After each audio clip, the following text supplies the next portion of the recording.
Caste survey సంపూర్ణంగా సమగ్రంగా ఒక సైంటిఫిక్ గా ప్రభుత్వ అధికారులతో ఈ ప్లానింగ్ డిపార్ట్మెంట్ ద్వారా చాలా స్పష్టంగా నిబద్ధతతో ఈరోజు సర్వే జరుగుతాం.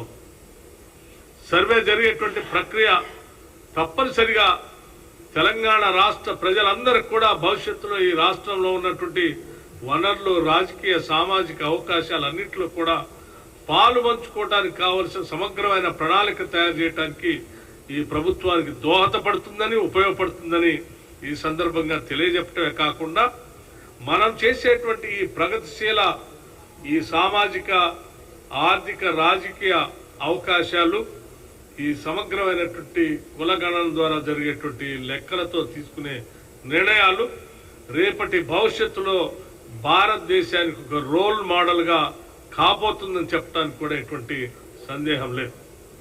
అంతిమంగా భారతదేశం మొత్తం కూడా తెలంగాణ రాష్ట్రం వైపు చూసేటట్టుగా, తెలంగాణ మోడల్గా ఈ దేశంలో ఈ అంశాలను చేపడతామని చెప్పి ఇప్పటికే మా అధినాయకుడు శ్రీ రాహుల్ గాంధీ గారు కూడా చెప్పడం జరిగింది. ఆ దిశలోనే ఈరోజు స్పష్టంగా అంత కమిట్మెంట్తో ఈరోజు కాంగ్రెస్ ప్రభుత్వం ఈ క్యాస్ట్ సర్వే చేపిస్తా ఉంది. జరిగేటువంటి సర్వే కూడా మీ అందరికీ తెలిసిందే. ప్రతిరోజు ఎంతవరకు పూర్తి చేసాం, ఎంతవరకు అవుతుందనేటువంటి అంశాలు కూడా ప్రజల దృష్టికి తీసుకొని వస్తున్నాం. అందుకే ఈ సందర్భంగా మరొక్కసారి ఈనాడు కాంగ్రెస్ ప్రభుత్వం ఇందిరమ్మ గారి స్ఫూర్తితో రాష్ట్రంలో సగభాగంగా ఉన్నటువంటి మహిళా శక్తిని అందరినీ కూడా గుర్తిస్తూ, మహిళలందరినీ మహాలక్ష్మిలాగా మేము గౌరవిస్తూ, మహాలక్ష్మిలాగా ముందుకు తీసుకొని పోవటం కోసం ఆనాడు కాంగ్రెస్ పార్టీ ఆ ప్రకటన చేసినటువంటి అంశం కూడా మీ అందరు గుర్తు చేస్తూ, దాంట్లో భాగంగా ఇప్పటికే ఆ మహిళలను గౌరవిస్తూ ఫ్రీ బస్, ఉచిత బస్సు రవాణా సౌకర్యాన్ని మేము అధికారంలోకి వచ్చిన మరుక్షణం నుంచే అమలు చేస్తున్నటువంటి విషయం కూడా మీ అందరికీ తెలిసిందే.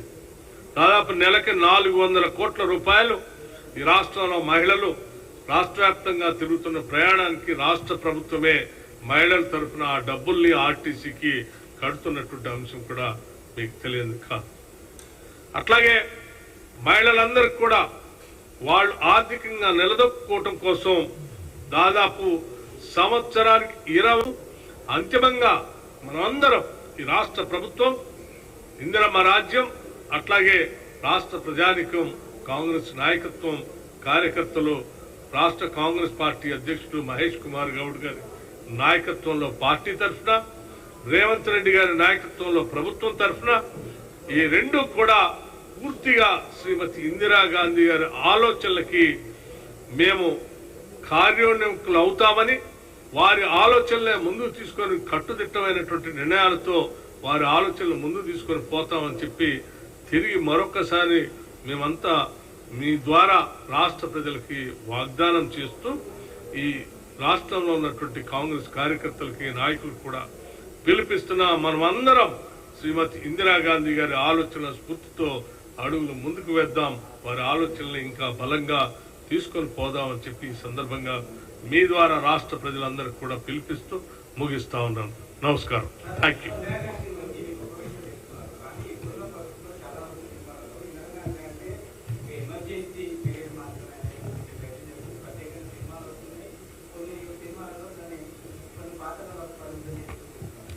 దేశ సమగ్రత, దేశ సమైక్యత, దాని గురించి అవగాహన లేనటువంటి వాళ్ళు, లేకపోతే దేశ భవిష్యత్తు గురించి, లేకపోతే దేశానికి సంబంధించినటువంటి గతం గురించి తెలియనటువంటి కొద్ది మంది కావాలని శ్రీమతి ఇందిరాగాంధీ గారి చరిత్రని వక్ర మార్గంలో తీసుకొని పోయి లబ్ధి పొందాలని ప్రయత్నం చేస్తూ ఉన్నారు.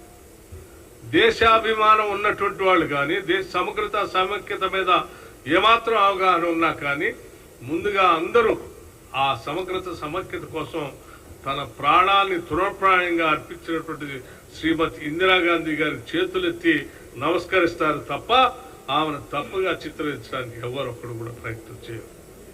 కేవలం దేశాన్ని అస్థిరపరచాలని, దేశాన్ని విభజించాలని, దేశంలో ఉన్న సమాజాన్ని అనేక రకాలుగా విభజించి అందులోంచి రాజకీయంగా లబ్ధి పొందాలనుకున్నటువంటి వాళ్ళు మాత్రమే శ్రీమతి ఇందిరాగాంధీ గారి గురించి తప్పుగా చెప్పడం కోసం ప్రయత్నం చేస్తారు. అటువంటి వాళ్ళు ఎప్పుడు కూడా ఈ దేశానికి ప్రమాదకరమే.